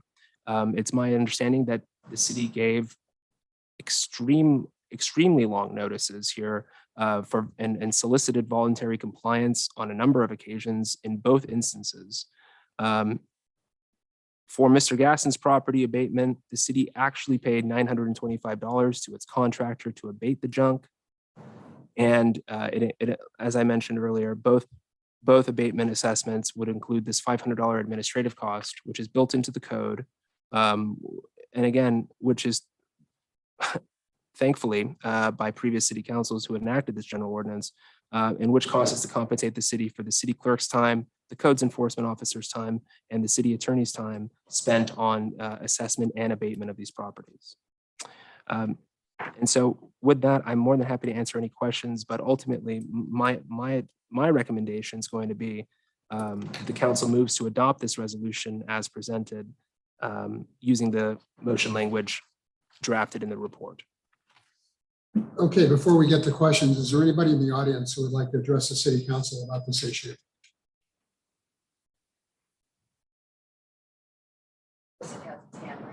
Okay, Mr. Isick, I'll give you 3 minutes, okay? Thank you, I appreciate that. This property is a rental. I purchased it in 2016. It's been a rental the entire time. And I use Cherry City Properties as a property manager. Carmen from Cherry City Properties notified me on September 21st that they had received a notice about an issue with just a noxious like branches or something with a bush that was growing out into the sidewalk. And then also that a limb had fallen out of the cottonwood tree. So I asked what the deadline was. I was out of state at the time and I was getting back October 5th, which was a day after the day it was supposed to be done. So I went over there the first thing when I got back, and there was a limb and branch and some pieces of bark on the ground. I picked those up and took them away, and I thought it was done. And then there was another, it was like, oh, that wasn't it. There's something else. So I got this whole thing, and then I got a quote from Cherry City Properties from Columbia Tree Service for $450 for the abatement, and it was like cutting some more limbs back. And it wasn't about the money. For this property specifically, its convenience is my biggest motivation. And I was like, I don't mind too much. And also, I did not say that it was mailed to the incorrect address. What I expressed was that the address on file is no longer where it was. I need to change it. I wasn't blaming anybody else for that. That's my bad. I get that. However, it is a property, it's under property management. I don't think about this property very often. So when I got the notice again that it was going to be cut down, which I'd never heard anything up until I called Nikki, which I do not have record of what day that was. I called Nikki and I said, hey, I thought this was about some limbs. I'm fine with limbs being removed and with paying for that. I don't want the tree to be cut down. The sidewalk was poured around this tree. It's a massive tree. It's on the south side of the house. It adds a lot of value. And just like earlier in the meeting, they're talking about trees in the city. It surprised me and shocked me that they'd want to cut the tree down. So then I called and I said, hey, I didn't realize you were actually talking about cutting down the tree. How do I stop this? I do not want this tree cut down. She said, there's nothing you can do. The tree will be cut down. And, you know, that's just how it works. So when I called on April 4th, that's when I actually picked up that piece of mail. I called 5 minutes after I picked up that certified letter at the post office in Dufur, which I don't live in Dufur anymore. I live here in the Dalles. That's when I asked, like, hey, I would really appreciate if I could at least talk to somebody about this, because number one, the dollar amount I had from Columbia's trees was $450, and I have that bid here, and it was for picking up limbs and trimming back bushes. And then somehow, and I was not like pursuing this or looking into it, I just thought that's what they were going to charge me for. I found out they're going to cut the tree down when I called Nikki, and she said, there's nothing you can do about it. We've determined that the tree is dead, which is, it was a cottonwood, and I think there's a lot of, I don't know, I just felt like I had no choices. And then when I came back with the price, that just seemed really just out of the ballpark. I would also like to think you could wrap this up the next 30 seconds? Yes, I would also like to say I don't know where the thing about me, I'm going to talk to my attorney, came from. I do not remember saying that. I take responsibility for my conversations. I'm not trying to, you know, anything like that. But yes, that's my case right there. Thank you. I'd like to ask Ms. Lesich if she would come forward, just in case there's any questions for her. Okay. Any questions for the staff, for Mr. Kara or Ms. Lesich on either one of these issues, the ISIT or the Gaston assessments? I'm just a little bit confused about the dates. It says they were notified on the 28th of March, the notice of assessment, but then it also refers to April 4th as the notice of assessment. Mr. Mayor and Councilor Randall, it's my understanding the notice of assessment was mailed by the city clerk and dated March 21st, giving a deadline to object pursuant to the code on March 28th, 5 business days. And so that was the notice that this property had been abated and that this was our assessment as a city. This is what it costs the city to abate this property. And so that was what was delivered and well, that was what was sent on March 21st, giving a 5-day deadline and timeline to file any objections to that assessment cost. But in fact, the properties, well, these are different properties, and so they were notified on different dates.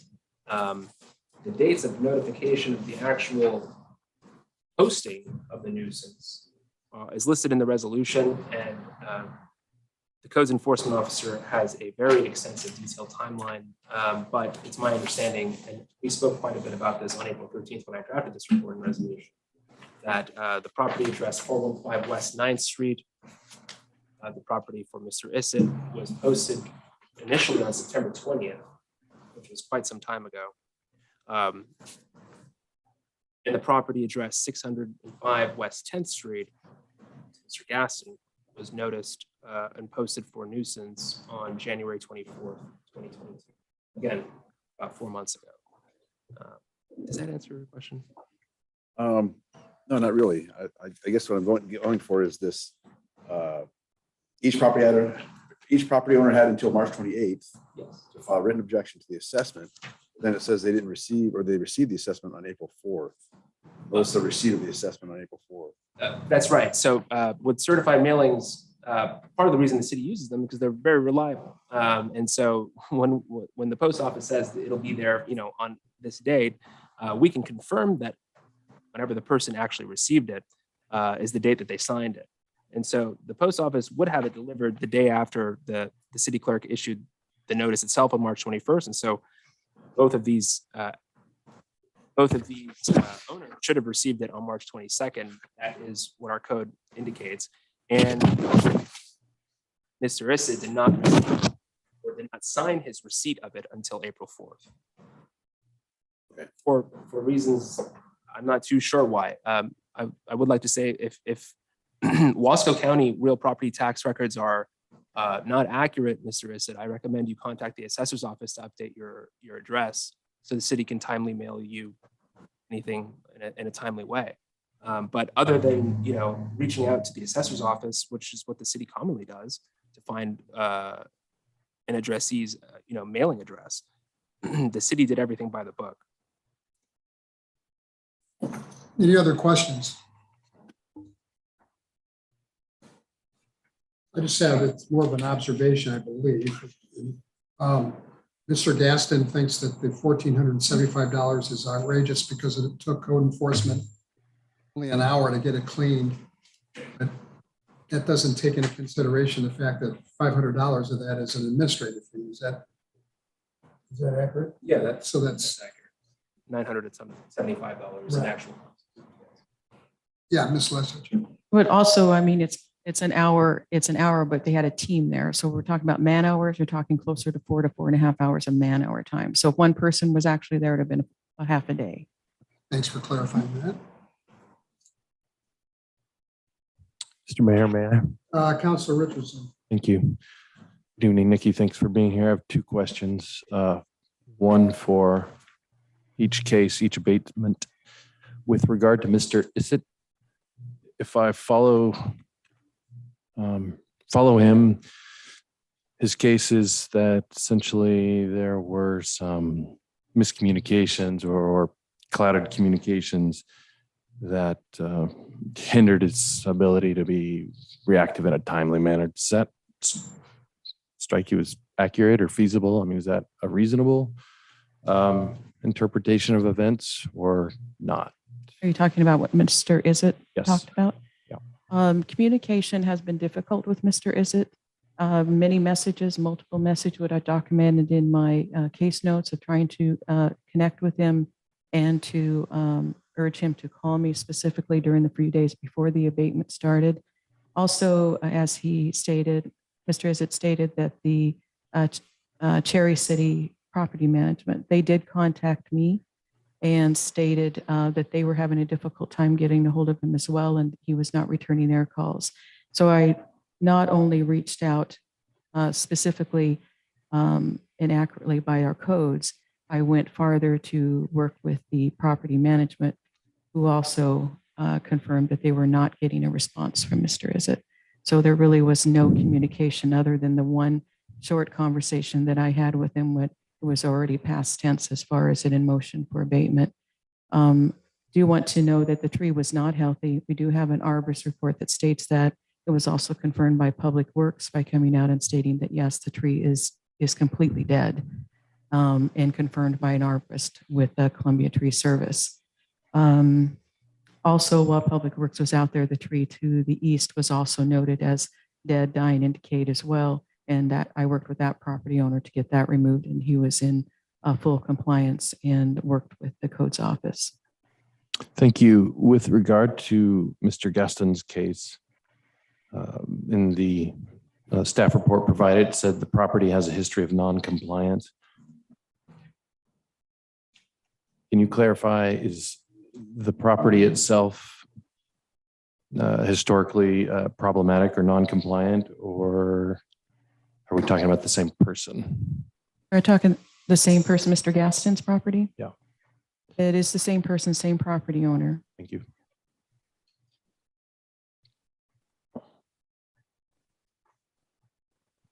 Any other questions for the staff? Would anybody like to make a motion?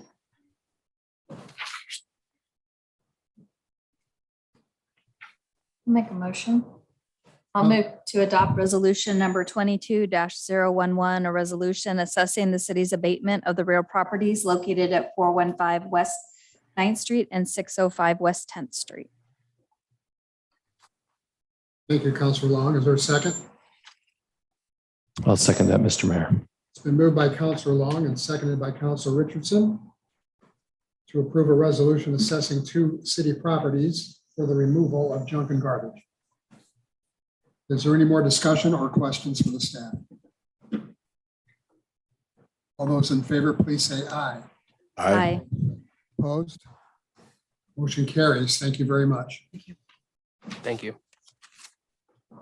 Item 11B is a resolution adjusting the minimum employment level requirement for Powder Pure. With us tonight is the city and county's enterprise zone staff manager, Matthew Cleaves. Mr. Cleaves. Nice job.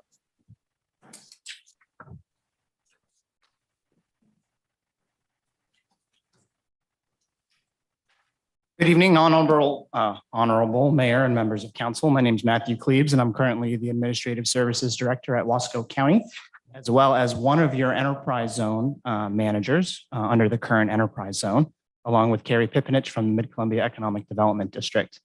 The topic we have tonight is under the previous enterprise zone that was formally established. They last for 10-year periods of time.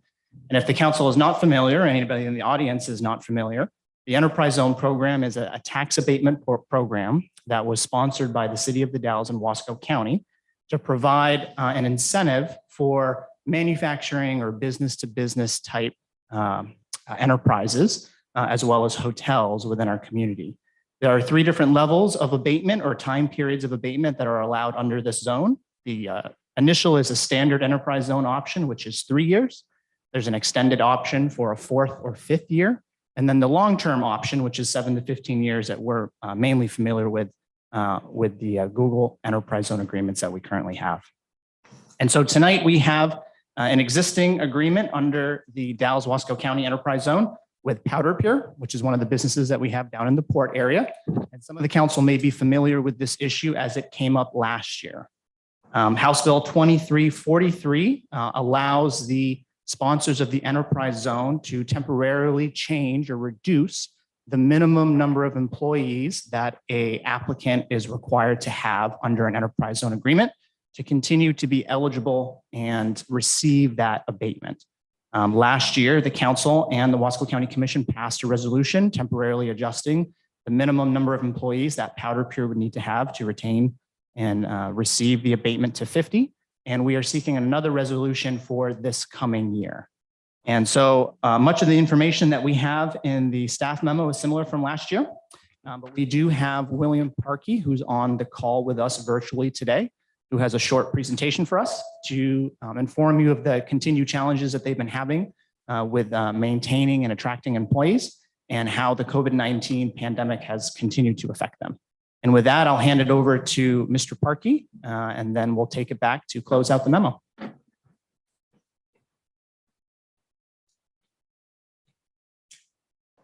We're waiting for the city clerk to unmute Mr. Parkey, and there we go. Perfect. Can everybody hear me? Yes. All right. I'd like to share my screen. I think you all have a copy of the presentation on paper form. I'll share it virtually as well.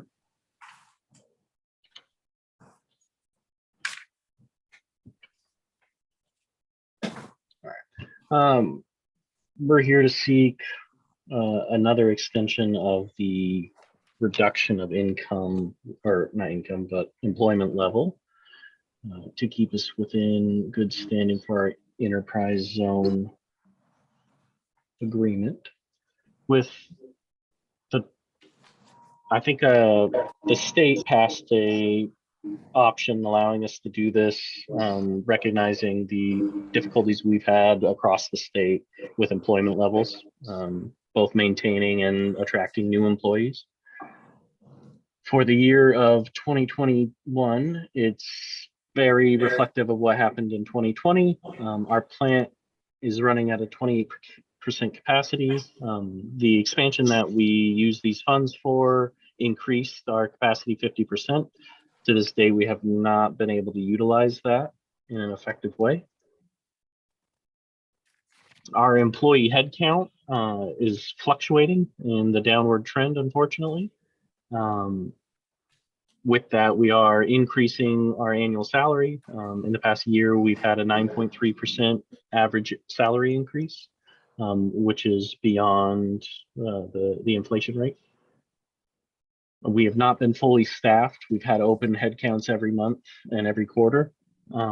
We've had to outsource and create remote positions for some of our open headcount, which has reduced our open headcount number each quarter, because those are now off-site and no longer tied to us, but our parent company. We have a lack of available local labor that's continuing. We've utilized BBSI, medics, several staffing agencies in Portland, recruitment companies. We had a turnover rate that increased from 48% in previous years to 68% in the past 12 months. We've had 34 employees hired. We're kind of, I know the city, the county is all feeling the same issues attracting and retaining employees. Our average production amounts are still below what we were budgeting for or trending for. Most of this is not due just to the orders, but it's the lack of available labor hours to produce within the time frame. And those are the ongoing effects from 2021 to now. Is there any questions for Powder Pure and the reduction in employment resolution? Counselor Long? Yeah, so you just commented that it wasn't entirely due to a lack of staffing, that there is some lower demand as well, but you didn't specify how much of that is really staffing issues versus demand issue. So our budgeted production amount was 40,000. We have the demand to hit that, but we don't have the available labor hours to produce that. Does that make sense? Our capacity utilization is lower, which is at the 28%, but we were not budgeting to be higher than that 50%. So it's utilization versus budgeted. So are you saying that your sales aren't really down because of COVID, just the employees? They are not down below a level of expectation. So our forecasting and trends show that we should be around 40,000 kgs produced a month, and we're hovering a little lower at 32,000. And the reason for that is we've had downtime for lack of available labor. We had to suspend a second shift for quite a while just because we didn't have enough bodies to keep the plant running. It says here that your average salary is $26.44 an hour. Correct. With benefits? Full benefits. We offer 401k matching, health, dental, vision. We are a Fortune 100 company, best in class benefits.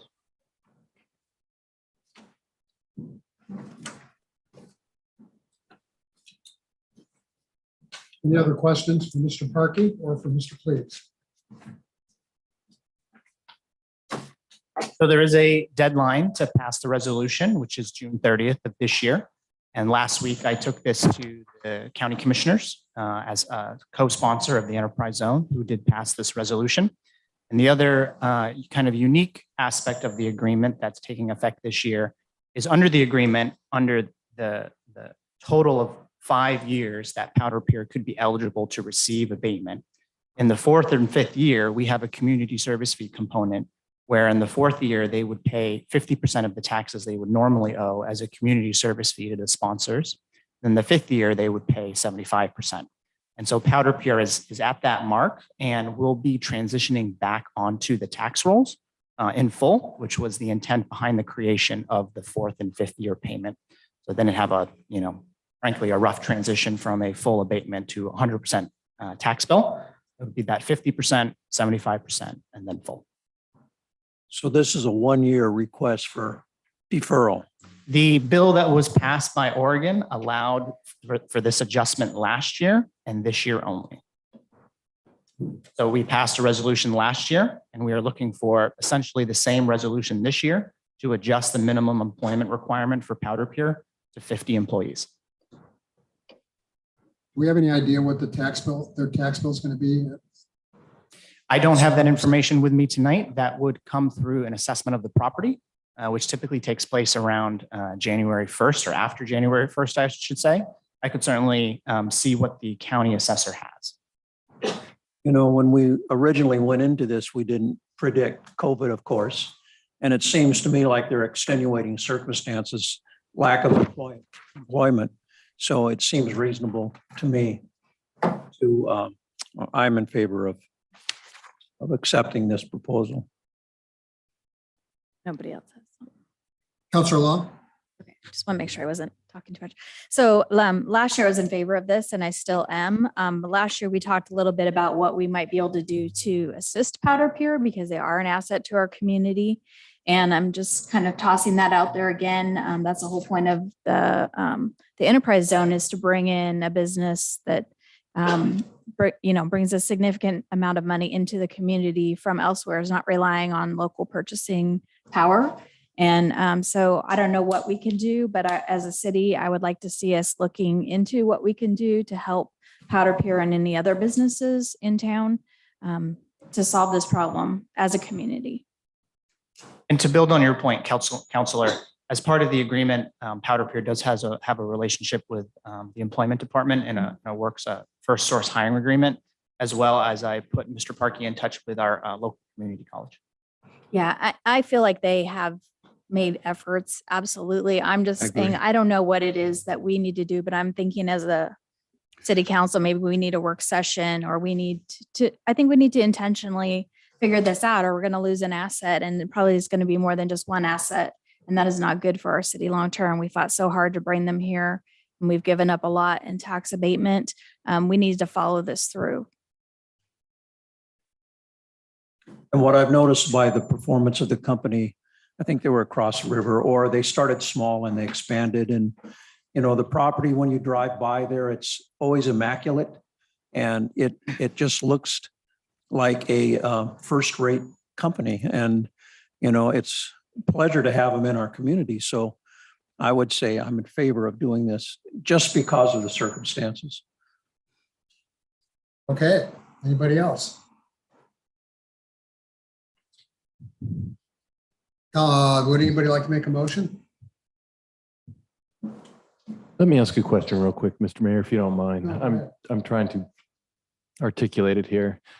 Mr. Parkey, I don't have any heartburn. I'm going to support the motion for this. So no pressure on that end, but I'm curious, do you have any insights on that you could share with us on the employee turnover?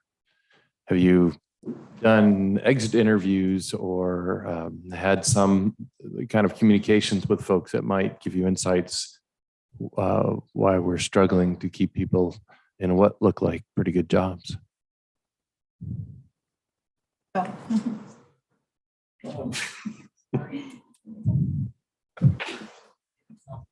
There we go. Yeah, we do perform exit interviews. Obviously, we can't share the individual details. Sure. Few of them are for leading indicators that we feel that we have control over. Some recent exit interviews have been literally tied to gas prices. We have several people that commute into our area and into the plant, and they just did the math and said, I can work for less closer to home and not pay the commuting bill. And that's happened multiple times over the past 3 months. Thank you. Any other questions or discussion? No, he didn't. Anybody like to make a motion? Mr. Mayor, I move to pass resolution number 22-013, a resolution adjusting minimum employment level requirement pursuant to sections 2 and 3 of House Bill 2343 for Powder Pier. I'll second that. It's been moved by Council Randall and seconded by Councilor Runyon to approve a resolution adjusting the minimum employment level requirement for Powder Pier. Any more discussion? All those in favor, please say aye. Aye. Any opposed? Motion carries. Thank you very much. Thank you, Mr. Parkey. Good luck. Next is item 11C, was a resolution approving an intergovernmental agreement establishing the distribution methodology of community service fees associated with the 2021 Strategic Investment Program Agreement with Google. Once again, Mr. Cleves, who is not only our enterprise zone manager, but our SIP manager, correct?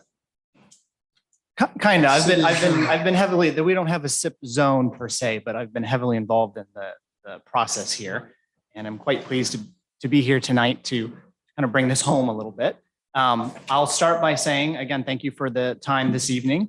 And I'm going to really focus my comments on the community service fee, the work that we've done related to the community service fee and the included IGA that is in your packet. I am happy to answer any questions or to summarize or recapture the quite long history that it took for us to get here in regards to the SIP agreement itself and its various other components. But in the essence of time, I'll focus on the community service fee itself. And so in March of this year, we had and organized two different meetings with all of the taxing districts who assess taxes at the development site of the proposed up to 2 new Google data centers. And the intent behind those two meetings was to solicit feedback and input and discuss potential ways to distribute the up to 2 community service fees for each of those projects. As the council may recall, the community service fee is part of the Strategic Investment Program Agreement that we have with Google and is based on a formula. The payment is based on as a calculation of 25% of their tax savings for a particular project, capped at 2.5 million each year. And the state of Oregon and Business Oregon has set a process to involve certain taxing districts in deciding how to distribute those fees. And so those meetings, we wanted to have those taxing districts present, as well as the education districts, D21, the ESD, and the Columbia Gorge Community College, to discuss those different models. We probably came up with 5, 6, 7, 8 different potential models of how to distribute those fees as a proportion of their each taxing district's total levy amongst all the districts, amongst the districts that were specifically called out in the ORS as part of the decision-making process, or as even as a split percentage. 50% could go to larger community projects that we may not be able to do otherwise without these funds, 50% distributed to the taxing districts. Again, either all of the taxing districts or the taxing districts listed specifically in that ORS. So we had a lot of back and forth in those meetings, but were unable to reach consensus. And so we had some additional meetings between the City of the Dalles, Wasco County, and the Fire District, and ultimately landing on the breakout that was included in the IGA, again, in your packet tonight. And so ultimately that distribution was to proportionally distribute the fee amongst all of the taxing districts that levy taxes at the site, including the education districts, D21, Columbia Gorge Community College, and the ESD, for both projects 1 and 2. And if the council recalls, that was somewhat of a change at the end of our previous meeting that we had, where we had hoped to decide the distribution of the second community service fee closer to when that project actually commenced. But under the Business Oregon rules, we had to reach consensus or reach a distribution methodology for both of those fees in a timely manner. The next time the Business Oregon Commission will consider this issue will be in June, which means we need to submit documents or inform Business Oregon that we have reached an agreement, or at least are making substantive headway towards an agreement, and that signatures are pending by May 16th. And so the agreement, or the IGA that was crafted, has gone before the County Commission, the Port of the Dalles, the Library District, the Mid-Columbia Fire and Rescue District. I believe I may be blanking on one more. And what was that? The Park District? I don't know the current status on the Parks District. My apologies. But for the entities I just listed, the IGA has passed those entities. And so I'm here at the City Council meeting tonight seeking your passage of this IGA. We will finish with the other involved parties, the other taxing districts, follow up with signatures and get the document executed. and then transmit to Business Oregon that we have reached an agreement. And so in the IGA, you will see that both of those projects are broken out, project 1, project 2. They are the exact same percentages in both instances, but we wanted to be absolutely clear what those breakouts would be for both project 1 and 2. And I think as a representative currently as the county, I think that there will be an interest in revisiting this with the taxing districts down the road to see if there is interest to contributing some of those fees to some of those greater good projects. As I mentioned somewhat previously, the county commission, when they were directing staff, were supportive of a position of a 50-50 split, where 50% would go to those greater good projects and 50% would go to some breakout of the taxing districts. And so that may be an interest going forward to make sure that we can utilize those dollars to the best of our ability. And I think with that, I'll answer any questions that you may have and turn it back to you.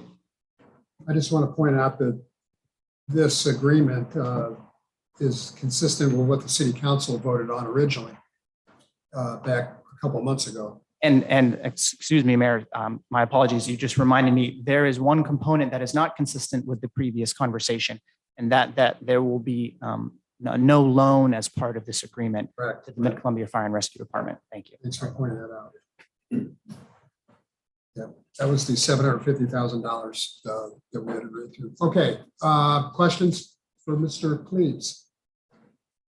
Or comments? Go ahead. Councilor Long? No, I'd like to go last. Did I miss somebody? Well, I don't think I have any questions on this, Mr. Mayor. I do have a couple of brief thoughts, if you will allow. I'd like to say compliments to you and to Matthew and to others who negotiated this. There were a number of people involved with that, obviously, and it's pretty complex, has some significant positive impact for our community, and I support the negotiated agreement. It's, in my opinion, perhaps the single most important thing we could fund as a community, as a greater good project, is a new high school. It's just my personal opinion, and this agreement would go a long way toward doing that because it directs some funds towards the school district, fairly significant number of dollars. So obviously those dollars are up to the school district to allocate, but hopefully they will be aiming them that way as well. So I think it's a good agreement. I'm glad we got here. I know it was challenging, but in the end, good job. Thank you, Mr. Mayor. Thank you, Matthew. And thanks to others involved with this. Any other questions or comments? Councilor Long? So that is true, that this agreement, except for the loan portion, is what the council initially voted on, and I still support that I did that. Makes sense. I have long been an advocate for dividing it evenly between all the taxing districts. I think in the past we didn't do that, and it definitely hurt some of the other agencies. I do want to say though, just personally, that well, I'll step back. I am going to support this because all of the taxing districts said that they can live with it. But personally, I was approached by several members of the other agencies and read things in the newspaper. And I just want to say that I was disappointed that this whole thing was so contentious and it was not collaborative as I would have liked. Given that all the taxing bodies involved are foregoing tax revenue that's earmarked for the services that they provide, some of which are actually going to be required at an increased level because of the building of these data centers. And that is actually something that I had not considered when we first talked about splitting the money. I also realized that the community service fee is just the first upfront portion. There's a lot more money coming after this. Even the city will be getting some money, I believe, toward infrastructure, if I understand the process correctly, that there are fees that Google's going to have to pay in addition to services, just a typical building thing. So I hope that as a community, we can step back and consider that not just the county and the city have infrastructure and additional law enforcement costs, which of course involve personnel, but also equipment for those people, but also the fire department, the Mid-Columbia Community Fire and Rescue. And that is something that I had not considered. And this is in the best interest of everyone living in the Dalles, everyone living in Wasco County, that we have adequate services throughout. And I don't think it should have been, again, my personal opinion is it shouldn't have been as contentious, because I think we could have had something more win-win. Thank you. Councilor McLaughlin. By working together, we stand the best chance of moving forward for a better community and a future. I do appreciate everything you did in your efforts and yours, Mayor Mays, in moving this forward. And that's what I'd like to say. Let's work together, find ways to make improvement. Thanks. Thank you. Anybody else? I just wanted to point out that through our efforts, District 21 is going to be getting probably a conservative estimate of $500,000 a year out of this. And maybe Mr. Klebs, you could explain the difference between taxes and fees as it regards to the state aid formula for education. I know that's a question I get a lot. What would this the $500,000 that District 21 would receive under this agreement? Would it be taken away by the state school aid formula, just like a property tax would? Certainly, Mr. Mayor, I can speak to that. So, and one of the things that I will point to is under one of our previous enterprise zone agreements, there is a annual fee where a specific amount of that fee is essentially carved out and provided to the school district, similar to this community service fee. And because those are in essence fee dollars, this is the distinction the mayor is referencing, because those are fee dollars, they are not treated in the same way as a tax dollar, which essentially becomes part of the state school-wide funding distribution formula. And so those fee dollars literally stay here with D21 as additional resources or revenues that they could use towards whatever they deem worthy. The enterprise zone agreements we've had previously, there's been a number of different things that the school district has done with those funds. And I believe the school district typically comes with a report to the city council on what they've used those for in years past. So their amounts from the state would not be reduced by receiving this? Correct. Being a past band director, when I saw new instruments being purchased for the district and those opportunities in the future for expanding and offering new things, that's well worth it. So. Anybody else?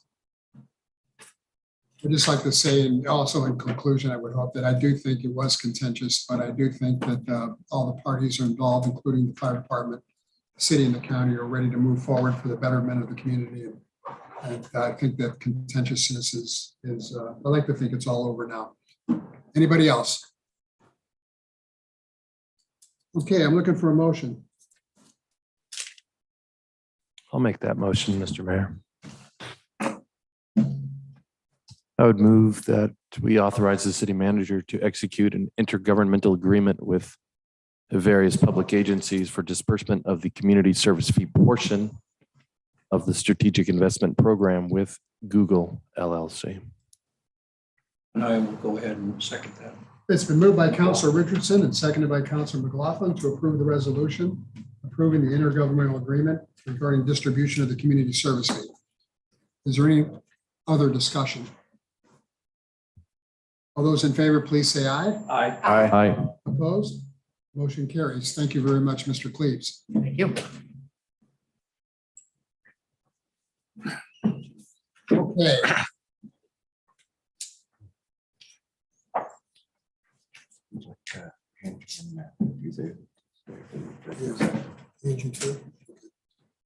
City of the Dalles will now meet in an executive session pursuant to ORS 192.6602F to consider information or records that are exempt by law from public inspection. Representatives of the news media and designated staff shall be allowed to attend the executive session. All other members of the audience are asked to leave the meeting. Representatives of the news media are specifically directed not to report on, record, or otherwise disclose any of the deliberations or anything said about these subjects during the executive session, except to state the general subject of the session as previously announced. No decision may be made in executive session. At the end of the executive session, we will return to open session and welcome the audience back. There is a separate Zoom login for the executive session in the return to open session. I would also request that Mr. Klebs and Ms. Wilson be permitted to attend our executive session. Is there any objection? Okay, thank you all.